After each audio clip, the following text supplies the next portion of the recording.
Boa noite, irmãos. Estão ouvindo bem? O volume está bom? Esse volume está bom? Está? Ok. Irmãos, nós vamos hoje inaugurar o capítulo 33 de Gênesis. Vamos então abrir a Bíblia nesse capítulo, Gênesis capítulo 33. Gênesis capítulo 33. Deixa aí a sua Bíblia aberta nesse capítulo, nós vamos ler os 4 primeiros versículos de Gênesis 33. Antes de entrarmos nesse texto, hoje nós celebramos a Ceia do Senhor, conforme o pastor Nicolas ministrou e explicou, e eu gostaria de, em alguns minutos, breves minutos, eu gostaria de falar sobre o conteúdo do Evangelho em algumas palavras. Queridos, a Bíblia diz, e isso é algo que deve preocupar todas as pessoas, a Bíblia diz que todos pecaram e estão destituídos da glória de Deus. O apóstolo Paulo ensina isso, e isso é uma verdade que deve aterrorizar as pessoas, porque todos nós caminhamos na direção do encontro com Deus um dia, todos nós. Ninguém aqui vai escapar desse dia, quando estaremos diante do nosso Deus.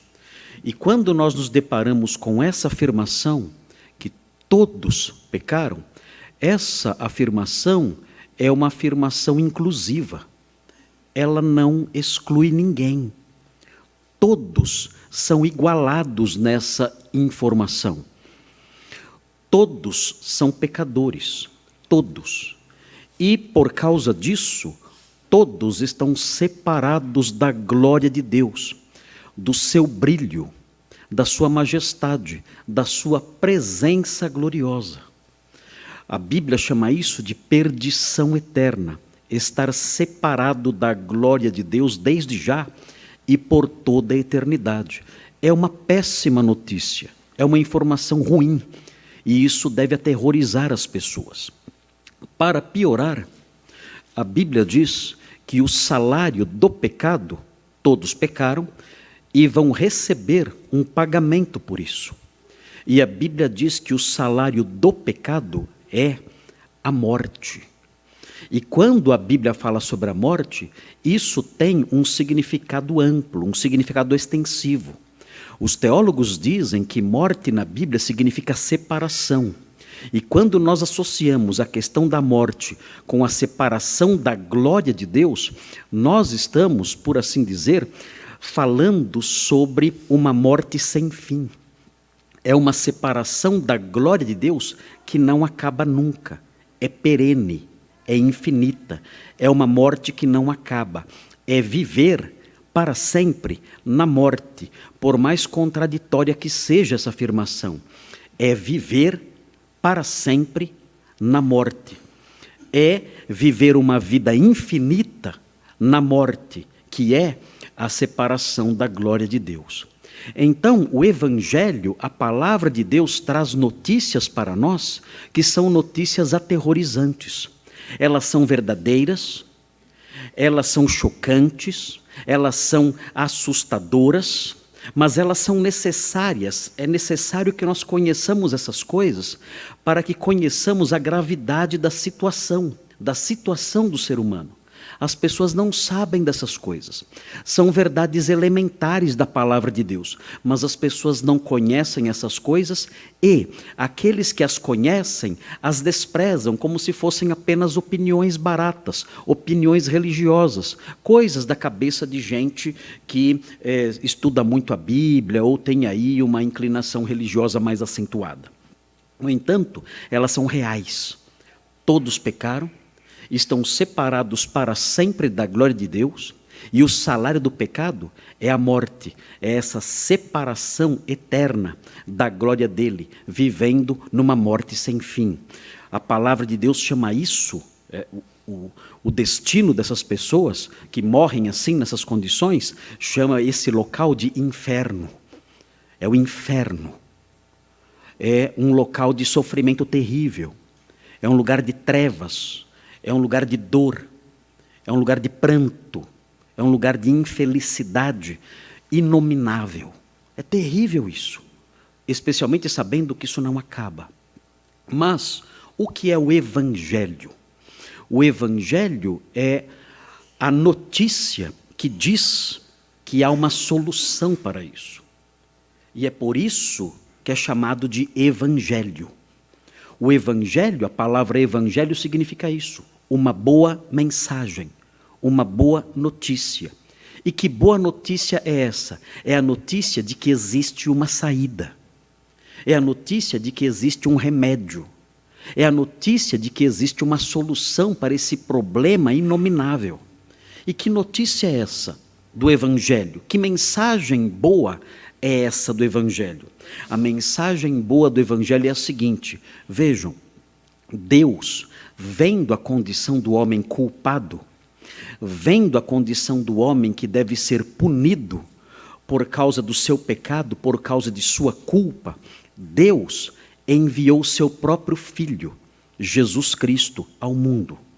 E Ele enviou seu Filho, seu próprio Filho ao mundo, Deus encarnado, Deus, a segunda pessoa da Santíssima Trindade, se fez homem para substituir o homem pecador na sua pena, para tomar o lugar do homem pecador nas punições que o homem pecador merece por seu pecado. Então, Jesus Cristo veio ao mundo não para nos ensinar lições bonitas. Jesus Cristo veio ao mundo não meramente para nos dar exemplos de como devemos viver e falar e agir. Não. Ele veio ao mundo principalmente para ser o nosso substituto penal, para sofrer as consequências dos nossos crimes, para pagar, para expiar as nossas culpas. E a palavra de Deus então ensina isso. Isso é o Evangelho. Jesus Cristo olhou para o homem pecador. Deus olhou para o homem perdido. E Ele então enviou o seu Filho, dizendo: eu vou enviar meu Filho para sofrer as consequências da culpa do pecador, para morrer em lugar do pecador, para ser punido em lugar do pecador. E Ele fez isso. E Jesus Cristo veio aqui. E Ele ensinou aqui o Evangelho. E Ele apresentou a vontade do Pai. E Ele falou sobre a necessidade de crer nele. E no final de seu ministério, Ele foi torturado e morto. E a palavra de Deus diz que Ele ressuscitou de entre os mortos como um sinal da aprovação de Deus, que Deus não o deixaria na morte. E Ele ressuscitou dentre os mortos. E nós aprendemos então tudo isso na Bíblia. Toda a sua obra salvadora consistiu disso. Consistiu de sofrer as consequências da nossa culpa. Consistiu de ser castigado por causa do nosso pecado. Ele que não tem pecado se fez pecador em nosso lugar.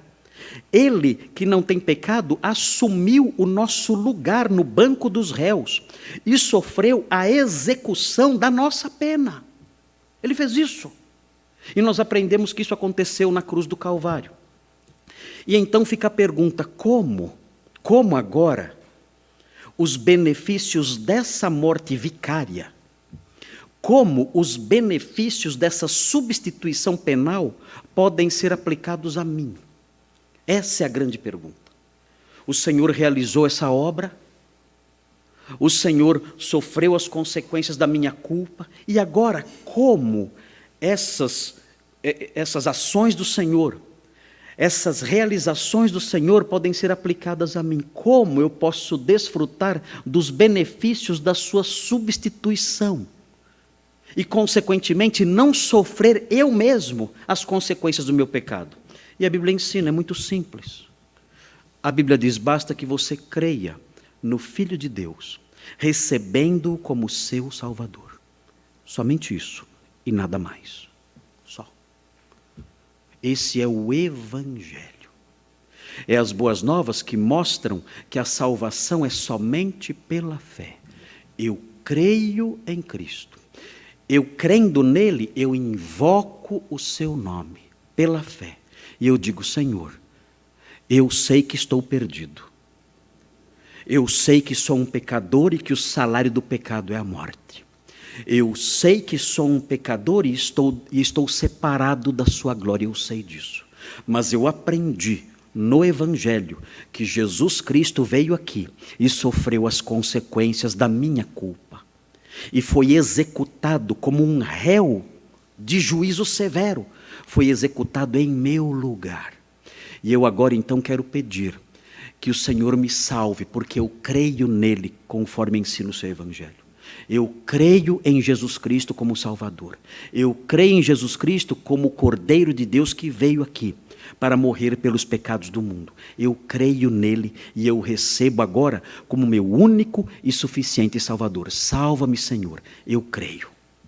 A Bíblia diz que quem crê e, movido pela fé, invoca o nome do Senhor, a palavra de Deus diz taxativamente: quem crê e quem invoca o seu nome pela fé será salvo. Isso é o Evangelho. E se alguém aqui, neste pequeno auditório, ainda não crê no Filho de Deus, não se engane. Você permanece debaixo da culpa do pecado. E o resultado disso, caso essa situação não mude, será a morte eterna, a separação sem fim da glória de Deus. Você que está aqui nesse pequeno auditório, você que está me ouvindo pela internet, você que vai assistir essa homilia mais tarde nas gravações, deve saber disso, deve conhecer essas verdades e olhar para si agora e responder a seguinte pergunta: eu sou um crente? Isso é fundamental, responder essa pergunta com sinceridade, porque o Senhor conhece os corações. Não adianta se enganar nessa questão, não adianta mentir para si mesmo nessa questão. É necessário olhar para si mesmo com sinceridade e responder essa questão: eu sou um crente, sim ou não? Não há meio termo, não há zona cinzenta, não há como mentir para si mesmo. Tudo isso são coisas inúteis. A resposta é sim ou não. Sim, eu sou um crente. Jesus Cristo é o meu Salvador. Eu recebi, eu invoquei o seu nome pela fé e ele me salvou. Eu sou um pecador, sim, mas ele sofreu as consequências do meu pecado. Eu estou salvo, eu estou justificado. Eu vou desfrutar da glória de Deus. Ou então, não, eu não sou. Não sou um crente. Não sou um crente e não quero ser. Não creio nessas coisas e rejeito tudo isso, ok? Ou você pode dizer: eu não sou um crente, mas eu quero ser agora. Agora eu quero ser um crente. Quero receber o Salvador, quero invocar o seu nome e a partir de agora, ouvindo essa mensagem, eu quero crer nele. E de fato creio agora.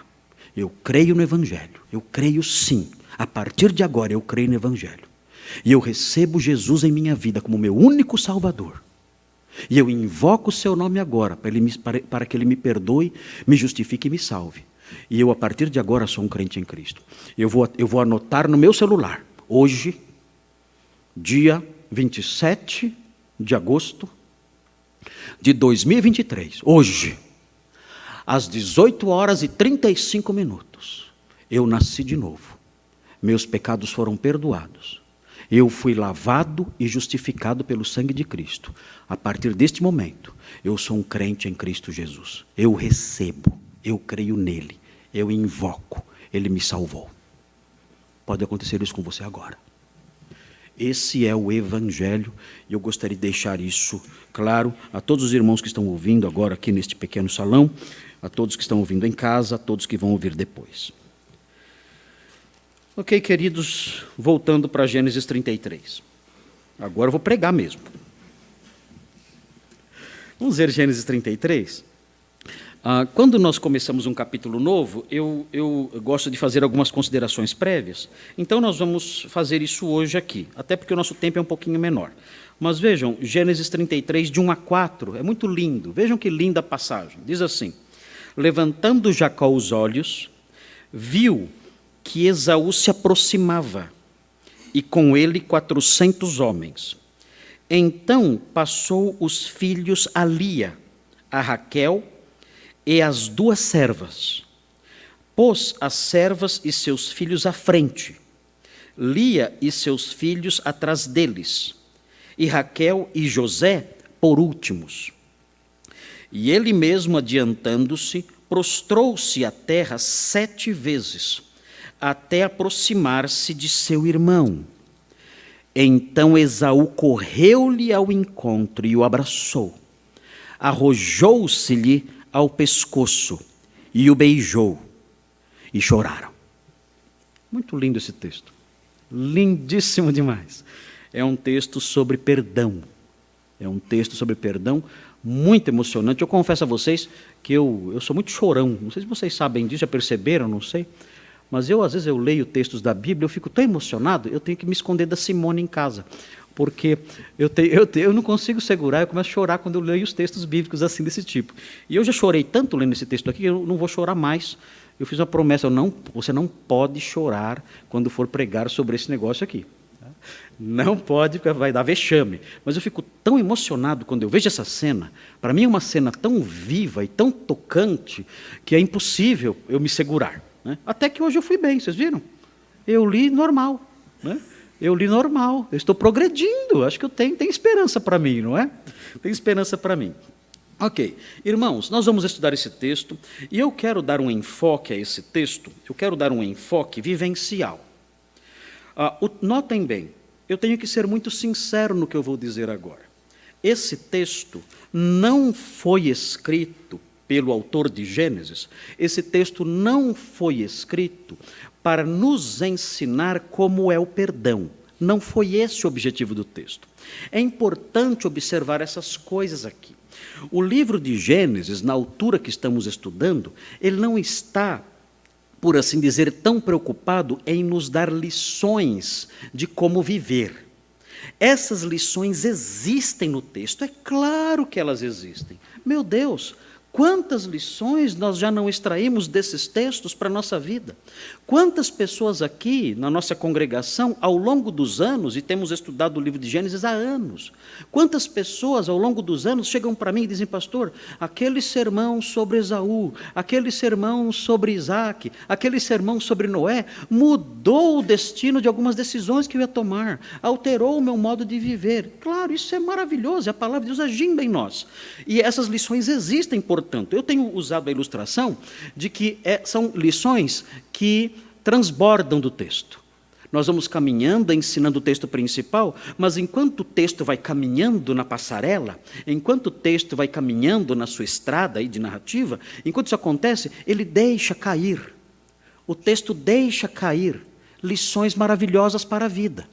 Assim é a palavra de Deus em Gênesis. Nós, então, estamos seguindo essa narrativa nessa avenida textual, por assim dizer. E vamos seguindo o texto. E o texto vai seguindo na sua direção, no seu objetivo, nos seus propósitos especiais, nos seus propósitos dominantes. Isso acontece. Mas enquanto ele caminha na direção dos seus propósitos dominantes, ele deixa cair. Ele deixa cair lições. E o pastor, então, à frente de vocês atrás de mim, eu vou seguindo o texto, vocês me seguindo, eu vou catando essas lições que caem pela estrada do texto. E eu recolho essas lições e me volto para trás e ofereço a vocês. É isso que eu tenho feito. Sem deixar de caminhar na direção principal. Sem deixar de seguir o texto no seu objetivo principal. Então, esse texto aqui é um texto assim também, como, por assim dizer, todos os outros. É um texto que nós seguimos no seu objetivo central, mas um texto que deixa cair lições para a vida. E o que eu faço então? Vou fazer de novo isso. Eu vou seguindo na frente de vocês, o texto à minha frente, e eu vou catando as lições. E me volto então, para vocês, e ofereço as lições que eu recolhi. E com essas lições, os irmãos famintos, sempre famintos, né? Vocês sempre estão famintos, é impressionante. Né? As ovelhinhas famintas, sedentas, vão comendo e se lambuzando. Né? Enquanto o pastor oferece essas lições todas. E é assim que tem que ser. É assim que tem que ser o trabalho, é assim que tem que ser a pregação. Tem que alimentar os irmãos, enquanto nós seguimos o texto nessa avenida linda, nessa passarela linda que é a palavra de Deus. Então, nós temos aqui nesse texto objetivos teológicos centrais, e eu vou falar sobre eles aqui hoje. Quando nós inauguramos um capítulo, eu procuro fazer isso, destacar os objetivos centrais do capítulo. Mas vamos também olhar para as lições vivenciais. De que modo esse texto pode me ajudar a viver a minha segunda-feira, minha terça-feira, minha quarta-feira. De que modo ele é relevante para a minha vida cristã prática. Como esse texto se aplica às minhas experiências gerais no meu dia a dia. Então, nesse aspecto vivencial, o enfoque que eu vou dar para o texto é o seguinte: é como devemos agir quando queremos restaurar a paz com as pessoas que amamos. Notem bem, mais uma vez, não é esse o objetivo do escritor, mas ele deixa cair essa lição. O objetivo central dele é outro, que eu vou falar qual é já já. Mas ele deixa cair essa lição. Como nós devemos agir quando queremos restaurar a paz com as pessoas que amamos? A Bíblia, acidentalmente, deixa essa lição escapar. E nós então vamos recolhê-la. Como deve ser o nosso procedimento quando nós queremos restaurar a paz com as pessoas que amamos? Como acontece aqui, com Jacó, entre Jacó e Esaú. Nós, na nossa jornada nesse vale de lágrimas, nós, nessa jornada, nesse mundo pecaminoso, tantas vezes, nós entramos em conflitos com pessoas que nós amamos profundamente. Pais entram em conflitos dolorosos com seus filhos, mães com suas filhas, irmãos com irmãos, e esses conflitos duram por anos e anos e anos. Jacó e Esaú ficaram de mal por 20 anos. Eles eram gêmeos, eles eram irmãos gêmeos. E eles ficaram de mal por 20 anos. Como restaurar algo assim? Como nós podemos restabelecer, reconstruir os laços de paz e amizade com as pessoas que amamos e que em algum momento lá atrás romperam conosco por alguma razão? Como deve ser isso? Esse texto deixa essa lição cair. Então nós apanhamos essa lição. E olhando para esse texto, nós descobrimos que existem pelo menos 4 bases para a reconstrução da paz. 4 bases. A primeira base é a cautela. E nós vamos estudar essa base. A cautela. Você quer reconstruir a paz com alguém que você ama? E que houve um rompimento anos atrás, ou um tempo atrás? Ok, primeiro passo, você deve ser cauteloso. E nós vamos falar sobre isso. A palavra de Deus não é romântica. A palavra de Deus não nos coloca num mundo de sonhos, em nuvens coloridas, em nuvens cor-de-rosa, não. A palavra de Deus é realista. Ela sabe onde vivemos, sabe com quem convivemos. Então, nós vamos aprender isso. É necessário ter cautela. Isso nós encontramos nos versículos 1 e 2. É a primeira base para a reconstrução da paz. A segunda base está no versículo 3, no comecinho. A segunda base é a coragem. Para reconstruir a paz com as pessoas com quem amamos, é necessário ter coragem.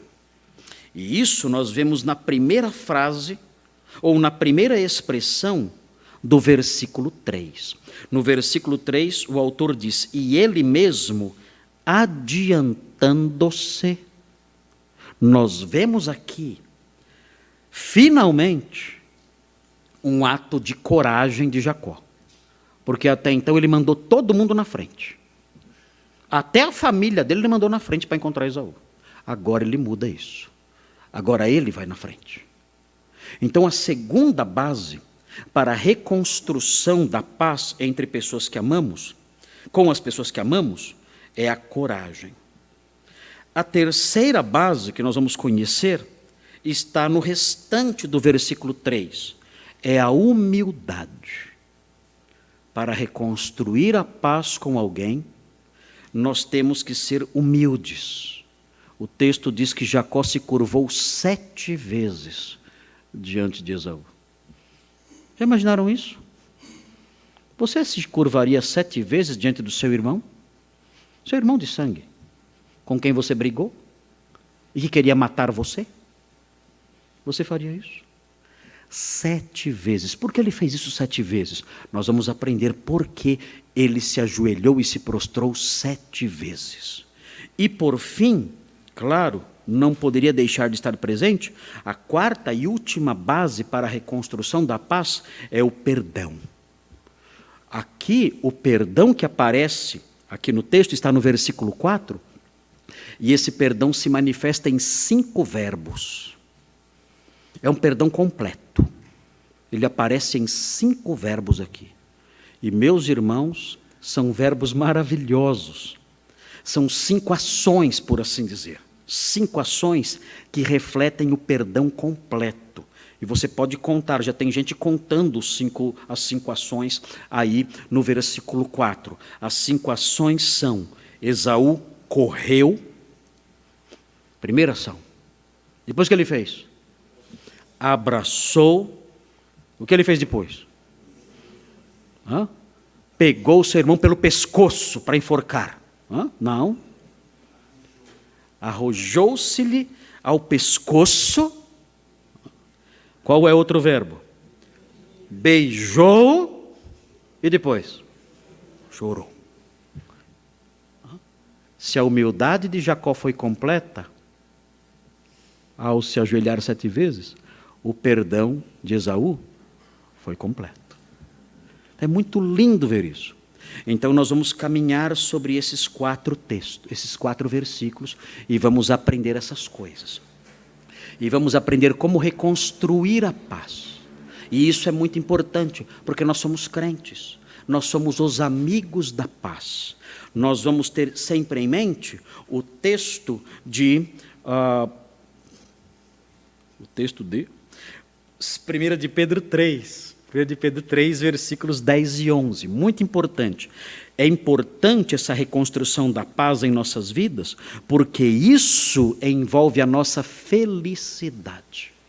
Vejam o que diz 1 de Pedro, capítulo 3, versículos 10 e 11. 1 de Pedro 3, versículos 10 e 11. Vejam que interessante esse texto, porque esse texto mostra como é ser feliz, como é se dar bem na vida e desfrutar de felicidade. Todos nós queremos isso. Todos nós queremos nos dar bem na vida, vivermos bem, todos nós queremos viver bem, queremos ver dias felizes. Veja então o que diz aqui o texto. 1 de Pedro 3, versículo 10 e versículo 11. Diz assim: pois quem quer amar a vida e ver dias felizes, alguém quer isso? Alguém quer isso? Quem não quer isso? Quem não quer ter uma vida digna do nosso amor? Como eu amo viver. Como é bom viver. Que maravilhoso é viver. Quem não quer isso? E ver dias felizes. Aqui está a receita. Olha a receita. Está aqui. Veja. Ganhe o máximo de dinheiro que você puder. É isso que está aqui? Não. A Bíblia até nos alerta, dizendo, olha, cuidado. Porque o amor ao dinheiro pode ser a raiz de todo o tipo de males. Então não é esse o caminho, como o mundo imagina que é. Não, o texto diz, se alguém quer amar a vida e ver dias felizes, vejam, refreie a língua do mal e evite que os seus lábios falem dolosamente. Controle a sua boca, controle a sua língua. Cuidado com a sua língua. Porque se você não cuidar da sua língua, você vai ter problemas na vida e não verá dias felizes. E o texto continua: aparte-se do mal e pratique o que é bom. É outro item na receita. Você quer amar a vida e ver dias felizes? Não pratique o mal. O mal não trará realização e felicidade e satisfação para você. Pratique o que é bom. E veja o último item. Busque a paz e empenhe-se por alcançá-la. Quer ter uma vida que você olha para ela e diz assim: como eu amo viver. Que maravilhoso é viver, como a minha vida é boa. E ver dias felizes, o terceiro ingrediente na receita da felicidade é este: busque a paz e se esforce para alcançá-la. Fazendo essas 3 coisinhas, usando esses 3 ingredientes, você faz o bolo da felicidade. O delicioso bolo da felicidade tem esses 3 ingredientes. Nós vamos então conhecer o terceiro ingrediente. Busque a paz e empenhe-se por alcançá-la. Muito bem, mas antes, eu tenho que, como expositor da Escritura, eu tenho que falar sobre o objetivo do texto na cabeça do escritor. Eu disse a vocês que o escritor, enquanto produz o seu texto, ele deixa cair algumas lições vivenciais, e eu já apontei uma das lições que o texto deixa cair, que é algo realizado, que é algo ligado a como devemos agir quando queremos restaurar a paz com as pessoas com quem amamos, e vamos falar sobre isso. Mas agora eu tenho que dizer qual é o alvo principal, o alvo que está na cabeça do escritor. O escritor não quer nos ensinar como perdoar, ainda que ele ensine sem querer. Mas ele quer nos ensinar outras coisas. O que ele quer nos ensinar com esse texto? O autor bíblico, ao contar essa história, ele quer mostrar como a nação de Israel foi se formando. Para que houvesse uma nação, era necessário que houvesse ali, que existissem ali os patriarcas, e ele já mostrou como os patriarcas surgiram. Jacó teve 4 mulheres. E os patriarcas nasceram desses relacionamentos dele com essas 4 mulheres. Então o texto bíblico, o escritor bíblico já atingiu seu propósito mostrando as bases da nação no nascimento dos patriarcas. E agora ele quer mostrar também que essa nação tem uma terra. E ele quer mostrar como Jacó, como herdeiro dessa terra, entra nela na expectativa de ter a sua posse. É importante observar isso. Por que Jacó está voltando para Canaã? Por quê? Jacó está voltando para Canaã porque ele recebeu uma promessa que ele herdou, que foi dada primeiro a Abraão, depois a Isaque e agora a ele. Ele tem a promessa de herdar a terra de Canaã.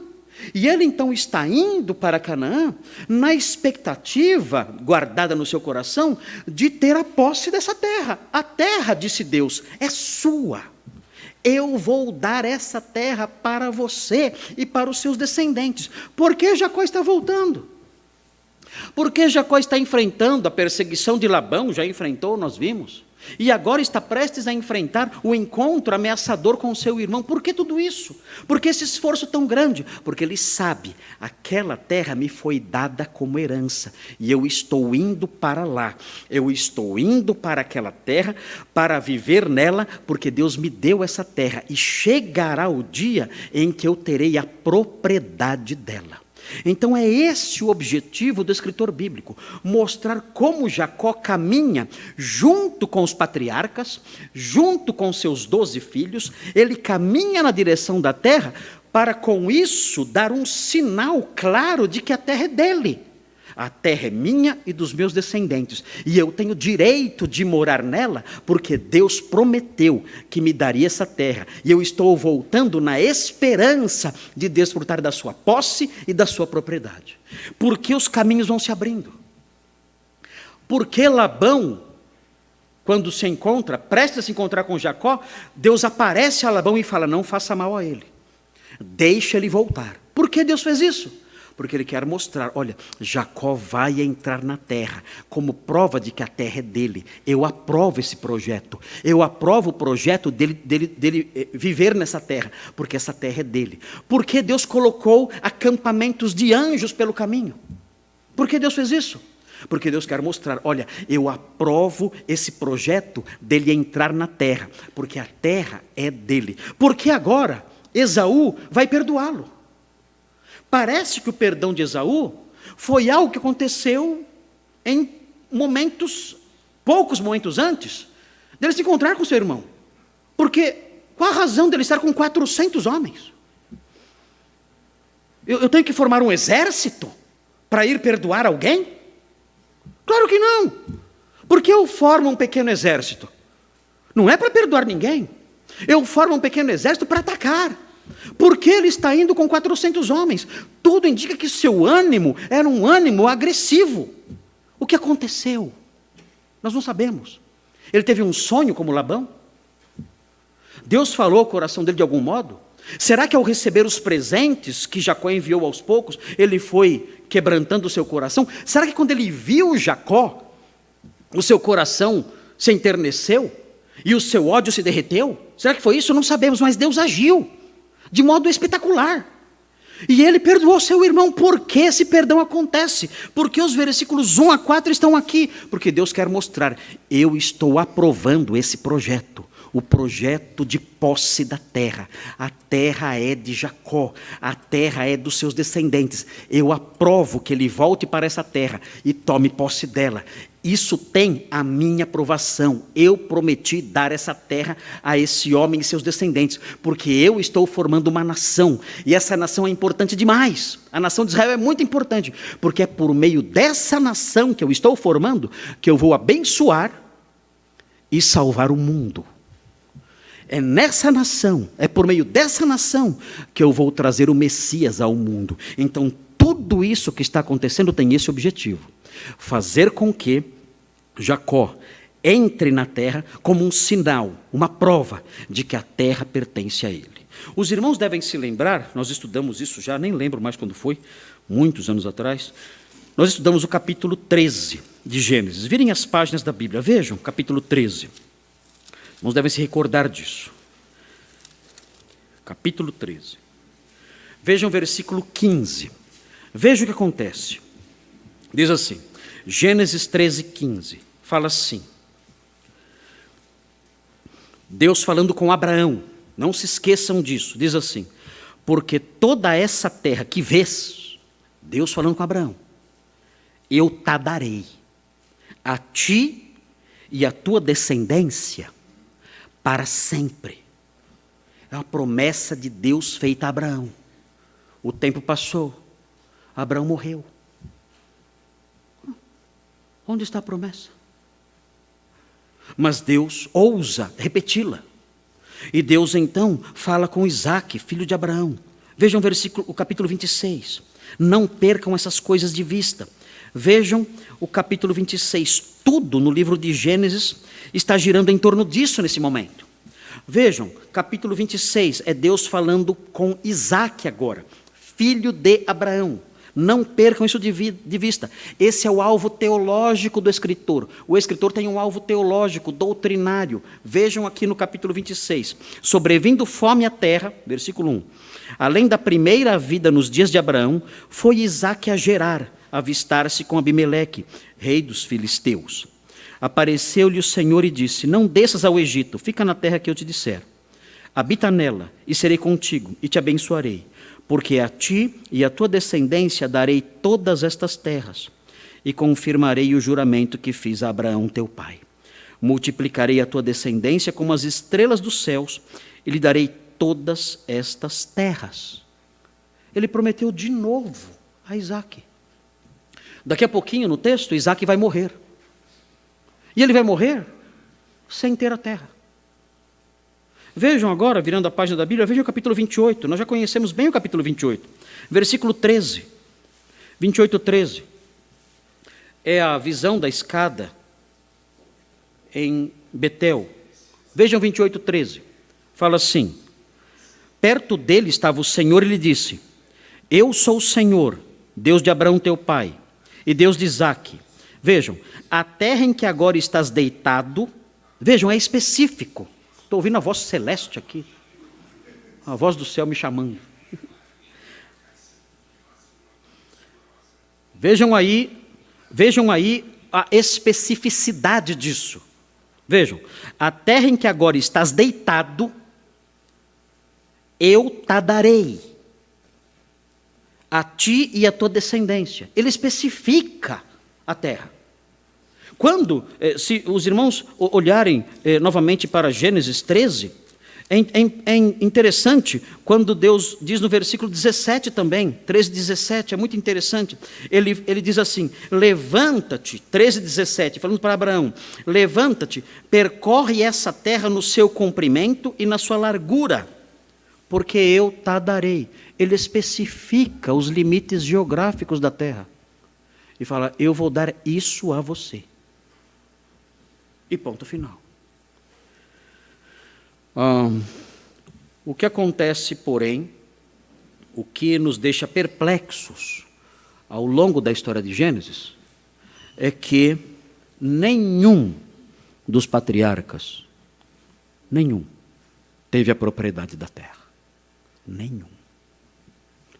Nem Abraão, ele morreu, não teve a propriedade. E Deus disse: eu vou dar a você. O que deu errado? Eu vou dar a você a terra que você está vendo. E a terra que você percorre de norte a sul, leste a oeste. Eu vou dar a você. E ele repete a promessa a Isaque: eu vou dar essa terra a você e aos seus descendentes. E ele repete essa promessa a Jacó: a terra em que você está deitado. Não há como espiritualizar isso. A terra em que você está deitado, essa terra eu darei a você. E, no entanto, nenhum deles teve a propriedade dessa terra. Nenhum. Todos morreram sem ter a propriedade dessa terra. Há quem diga, já debati com várias pessoas sobre esse tema, há quem diga que essas promessas eram espirituais. É assim, irmãos, sempre que o intérprete se vê diante de um problema bíblico, sabe qual é a saída? É espiritualizar o texto. Porque quando você espiritualiza o texto, você dá a interpretação que você quer. É muito simples. Mas olha, Abraão, ele não teve a propriedade da terra. Não contavam com minha astúcia. Isso é espiritual. Uau, por essa eu não esperava. Ok. De novo, a saída da espiritualização do texto. Então dizem: olha, vocês não estão entendendo. Vocês, pregadores aí da Bíblia e muito apegados à gramática e tudo mais, não entendem o sentido espiritual das palavras. Não é nada disso. Veja o que diz Hebreus, e notem os textos que são usados. Esses intérpretes que espiritualizam essas coisas se voltam para o texto de Hebreus, no capítulo 11, e vejam o que eles dizem. Hebreus 11, 9. O texto fala assim. O texto fala sobre Gênesis. Vejam que interessante. É realmente um texto interessante. Vejam qual é o fundamento para a ideia de que o texto de Gênesis e as promessas da terra devem ser espiritualizadas. Aqui, dizem, está a base para a espiritualização dessas promessas. E aí, então, nós livramos Deus de ser acusado de alguém que não cumpre o que fala.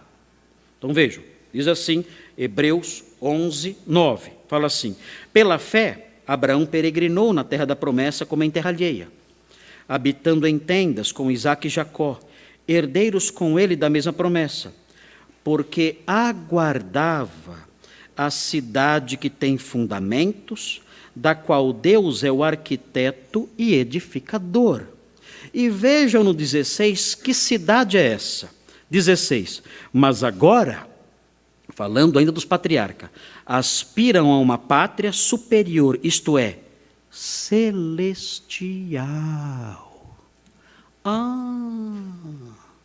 Então, quando Deus falava, a terra em que você está dormindo é sua, ele queria dizer a terra, não que você está dormindo, mas o céu. É? Você está dormindo no céu? Não. Então, isso é simbólico. Quando Deus disse, olha, percorra a terra de norte a sul, leste a oeste, ele estava querendo dizer o céu. O céu? Mas ele entendeu isso? Sim, o texto aqui fala que ele aspirava, ele entendeu. Abraão, Isaque e Jacó entenderam. Eles aspiravam a uma pátria superior, isto é, celestial. Eles nunca quiseram aquela terra. Nunca. Tudo isso era espiritual. E eles entenderam isso. Eles entenderam tanto que eles aspiravam ir para o céu. Então, qual era a promessa? A promessa era a seguinte: olha, você vai morrer e você vai para o céu. Mas tinha que falar tanto de terra, então? Não era só falar, você vai para o céu? Não bastava isso? Não. Ele usou uma linguagem simbólica, falando da terra, mas na verdade estava falando da herança celeste. Interessante. Mas será que o autor de Hebreus realmente está dizendo isso? Vejam de novo. Olhem com atenção. Vejam o que diz o texto. O texto fala assim, versículo 10, 11, 10. Vejam, versículo 11, 10. Fala assim, porque Abraão aguardava a cidade que tem fundamentos. Como eu aguardo alguma coisa? Eu aguardo alguma coisa me fixando num lugar e esperando que aquela coisa chegue. Aguardar não é ir para um lugar. Aguardar é ficar num lugar esperando que algo chegue. É disso que o texto está falando.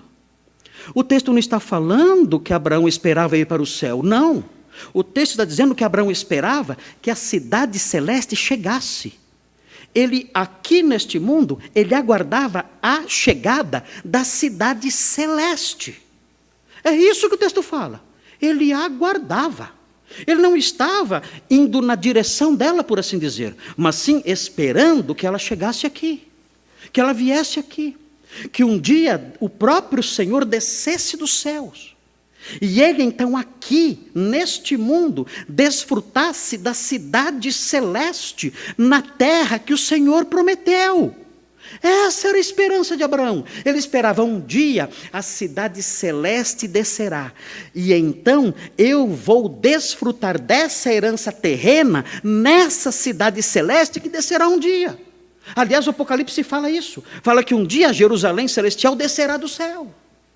E notem, o próprio autor de Hebreus reconhece que isso não se cumpriu. Vejam o versículo 13. O texto diz assim, todos estes morreram na fé, sem ter obtido as promessas. O próprio autor de Hebreus afirma isso. Abraão aguardava a cidade descer dos céus. E então habitar na terra que o Senhor lhe prometeu. No reino de Deus ali estabelecido. Desfrutando ali do reino, na cidade que desceria do céu. Mas ele morreu, diz o texto no versículo 13. Ele morreu na fé, sem ter obtido as promessas. E agora? Deus falhou. Deus falhou.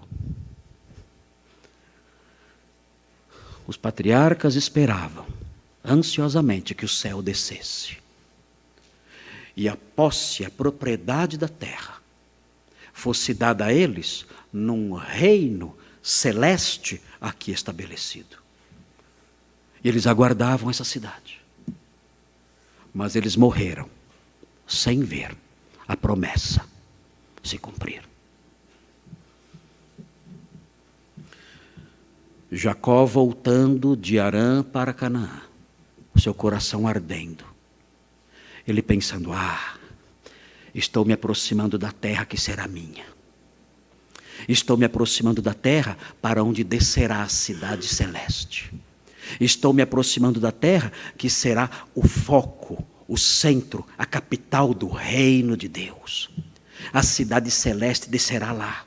O Senhor prometeu que onde eu dormi, aquilo será meu, é herança minha. Eu estou voltando para lá, nutrindo essa esperança de que a cidade celeste descerá. E eu então terei a posse e a propriedade daquela terra, dentro desse reino celeste que vai se estabelecer nesses limites. E ele segue para lá, nutrindo essa esperança. E ele morre, sem ver isso acontecer. E agora? Deus falhou. Amém? Quem falar amém, tem que sair correndo da igreja hoje, hein? Deus falhou? Será que Deus falhou? Bem, a Bíblia diz, e é importante colocarmos agora tudo isso sob perspectiva. A Bíblia diz que haverá um dia em que o Senhor Jesus Cristo, que morreu, foi sepultado, ressuscitou, foi assunto aos céus, a Bíblia diz que o Senhor Jesus Cristo um dia voltará. E quando ele voltar, a Bíblia diz que ele vai voltar, no capítulo 25 de Mateus, diz que ele vai voltar e vai estabelecer o seu trono neste mundo. E quando isso acontecer, o seu reino neste mundo vai se expandir de mar a mar. Todos os profetas falam disso. Todos os profetas dizem que por causa da aliança que Deus fez com os patriarcas, um dia o reino do Senhor se estabelecerá numa Jerusalém restaurada. E esse reino vai se expandir sobre toda a terra. E toda a terra se encherá do conhecimento e da glória do Senhor como as águas cobrem o mar. O Apocalipse fala que esse reino vai durar 1000 anos. 1000 anos. Existem teólogos que negam isso, que dizem não, esse reino terreno, político e concreto de Cristo neste mundo, dando a posse da terra a Abraão, Isaque e Jacó e aos seus descendentes, a cidade celeste descendo neste mundo, isso tudo são alegorias. Então, esses teólogos são chamados os amilenistas. Eles alegorizam todos os textos, todos os textos que falam sobre esse reino. Os profetas dizem, os profetas descrevem esse reino, os profetas dão detalhes desse reino. Em Ezequiel, o profeta Ezequiel, ele escreveu 10 capítulos, dando detalhes de como será o templo nesse reino. 10 capítulos, descrevendo até as escadas do templo nesse reino. Mas os amilenistas, eles alegorizam tudo isso. Não é uma alegoria, é um carro alegórico. É um carro alegórico. É uma Marquês de Sapucaí exegética. São vários carros alegóricos, um atrás do outro, alegorizando tudo, dizendo nada disso é literal. Mas o texto está falando sobre um templo construído e dá detalhes da arquitetura, das medidas do templo. Tudo isso é alegórico. Mas o texto fala sobre a topografia daquela época. O texto fala sobre a geografia da época, as localizações, os detalhes, tudo. O texto descreve até os animais da época. Tudo isso é simbólico. Tudo isso é alegórico. Nada disso vai acontecer. E com isso, esse modelo, os amilenistas, eles arrancam da profecia bíblica a cereja do bolo. O que há de principal, de mais lindo, que é o cumprimento do reino, das promessas do reino e o cumprimento das promessas feitas aos patriarcas. Mas a Bíblia é muito difícil de ser manipulada assim. Se os irmãos olharem em Zacarias 14, vejam isso, estamos mostrando aqui como essas promessas que foram feitas vão se cumprir. Vejam o que diz Zacarias. Vejam, outro texto que é alegorizado por essa vertente que nega a concretude do reino. Vejam o que diz Zacarias. Zacarias mostra o dia em que esse reino será inaugurado. É muito lindo isso. É muito lindo. Não dá para espiritualizar esse texto. É o texto que mostra o primeiro dia nesse reino, quando a cidade celeste descerá. Primeiro o texto mostra descendo o rei chegando, estabelecendo o seu trono sobre todas as nações. Vejam o que diz Zacarias 14, diz assim: eis que vem o dia do Senhor, em que os teus despojos se repartirão no meio de ti. Ele está falando com Jerusalém. Ele fala que num dia futuro, Jerusalém será saqueada. É algo assustador isso. Jesus falou sobre esse dia em Mateus 24. Ele disse, olha, a sua casa, Jerusalém, ficará deserta. Ele disse, e vocês só vão ser libertos, por assim dizer, quando vocês clamarem, bendito que vem em nome do Senhor. É esse dia aqui. É a esse dia que o Senhor se referia.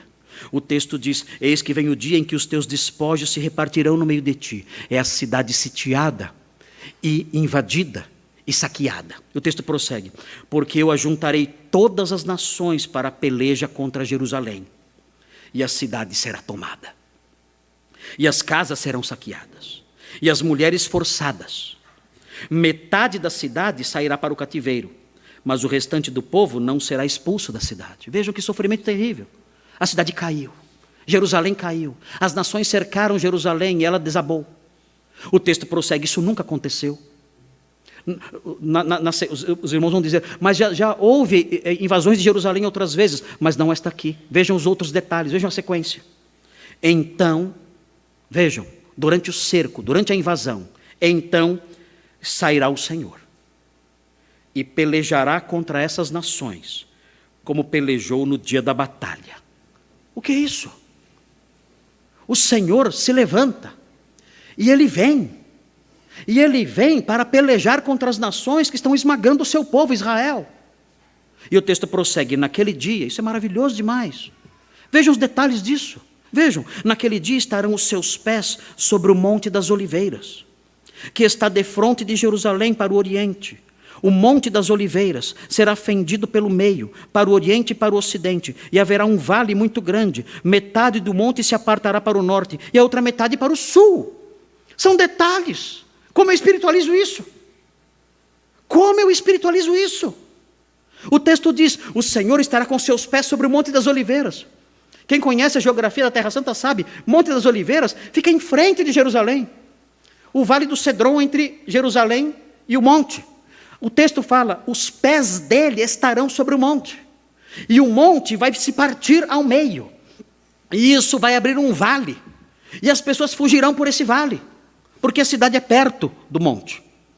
E o texto prossegue, fugireis pelo vale dos meus montes, porque o vale dos montes chegará até Azal. Sim, fugireis como fugistes do terremoto nos dias de Uzias, rei de Judá. Então virá o Senhor meu Deus, e todos os santos com ele. É a volta do Senhor.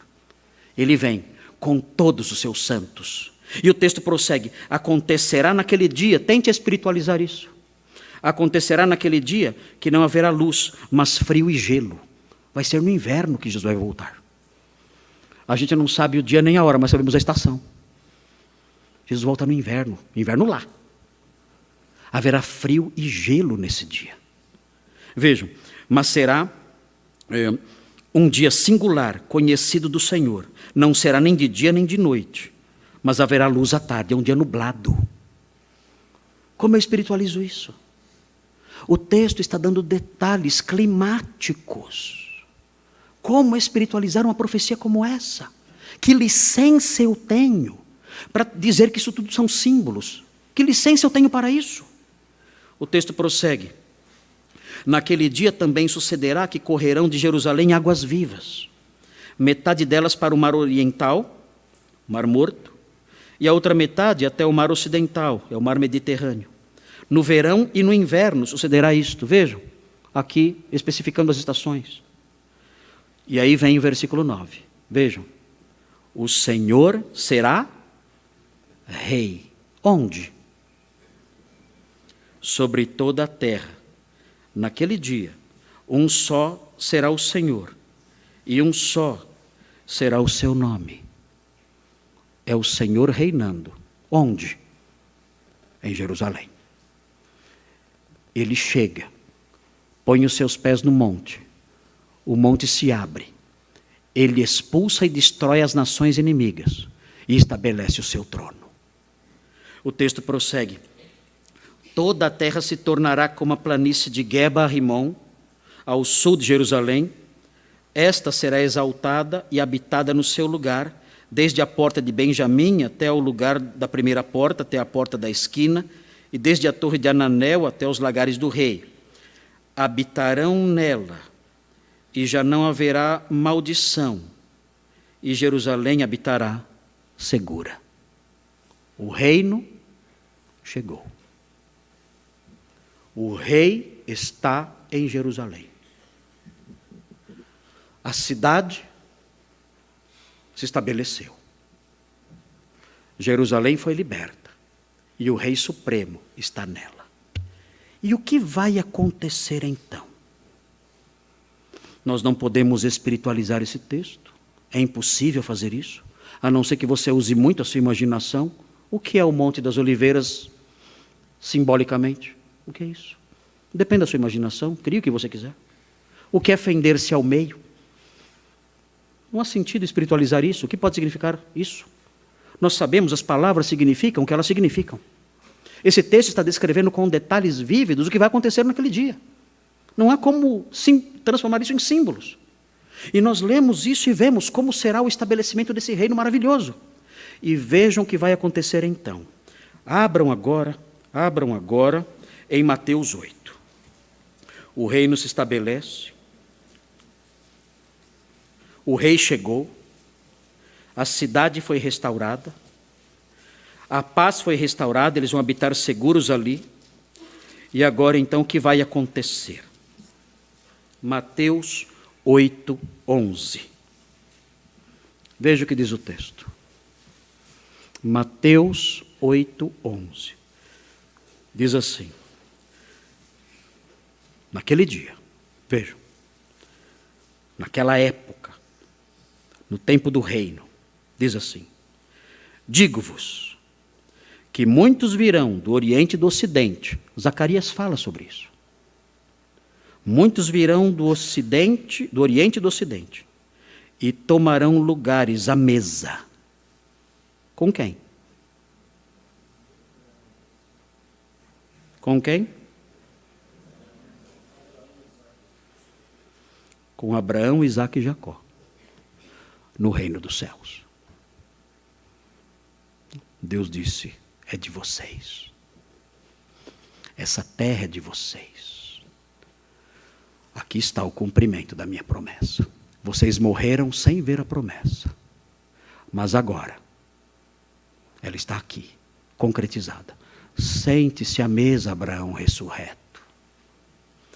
Sente-se à mesa, Isaque ressurreto. Sente-se à mesa, Jacó ressurreto. Sentem-se à mesa, patriarcas da nação. Sentem-se. Esse é o dia do cumprimento da velha promessa. Todo esse reino, toda essa terra é de vocês. Vamos celebrar. E o Senhor disse: eu não vou mais beber do fruto da videira, até aquele dia em que o beberei novo no reino de meu Pai. E nós aguardamos esse dia, quando o Senhor voltar. E toda essa expectativa que arde no peito de Jacó, no capítulo 33, quando ele caminha cansado e com medo na direção de Canaã, toda essa expectativa de herdar um reino, toda essa expectativa de herdar a terra, isso então se cumpre naquele dia em que o Senhor voltar. Essa é uma das porções mais lindas da escatologia. Esta é. E cá entre nós, dá para entender porque João, no final do Apocalipse, disse o quê? O que nós dissemos agora há pouco? Vem, Senhor Jesus. Vem. Os patriarcas agora no céu disseram amém. Eles estão lá. A herança não foi dada a eles. As promessas não se cumpriram ainda para eles. Eles estão lá aguardando esse dia, quando se levantarão dentre os mortos e se assentarão na mesa com o Messias e participarão de um lindo banquete com ele, naquele dia em que todas as promessas de Gênesis finalmente se cumprirão. Irmãos, tirar isso da Bíblia é um crime exegético. É um estupro hermenêutico, é uma violência contra o texto bíblico. E nós podemos nutrir essa esperança. O Senhor um dia voltará, e todas essas promessas que aqueceram o coração dos patriarcas, finalmente vão se cumprir, de modo literal e completo. E nós aguardamos isso. Você tem essa esperança? Você é um crente? Você aguarda isso? Jacó caminha na direção de Esaú. Ele tem em seu coração uma esperança da concretização de uma promessa que ele ouviu no capítulo 28. E ele caminha com essa esperança. Essa promessa não vai se cumprir na vida dele. Ele morrerá aguardando essa promessa. E o que é lindo saber é que nós também podemos caminhar na direção que o Senhor aponta para nós, nutrindo essa mesma esperança. E mesmo que morramos sem que essas promessas se cumpram, nós sabemos, um dia nós nos levantaremos e vamos desfrutar finalmente dessas promessas e dessas heranças. Vamos orar. Senhor Deus, a sua palavra mostra coisas maravilhosas. Santo Pai amoroso, obrigado por essas promessas, porque mesmo morrendo sem vê-las se cumprir, nós, ó Deus, sabemos que um dia elas se realizarão, se concretizarão no tempo e no espaço. O seu reino virá. O Senhor Jesus ensinou essa oração: venha o teu reino. E nós oramos juntos agora assim: venha o teu reino. Que o Senhor venha depressa, estabeleça o seu trono e prepare a mesa, onde juntos, nós que somos do Ocidente, irmãos que são do Oriente, todos juntos nos sentaremos à mesa com Abraão, Isaque e Jacó e veremos o cumprimento das promessas antigas no reino maravilhoso do Messias. Ó Deus, aquece o nosso coração por meio dessa esperança, para que não sejamos consumidos por tristeza e para que não desanimemos ao longo do caminho, ao longo da jornada neste mundo ruim. Pedimos essas bênçãos em nome do nosso Salvador. Amém.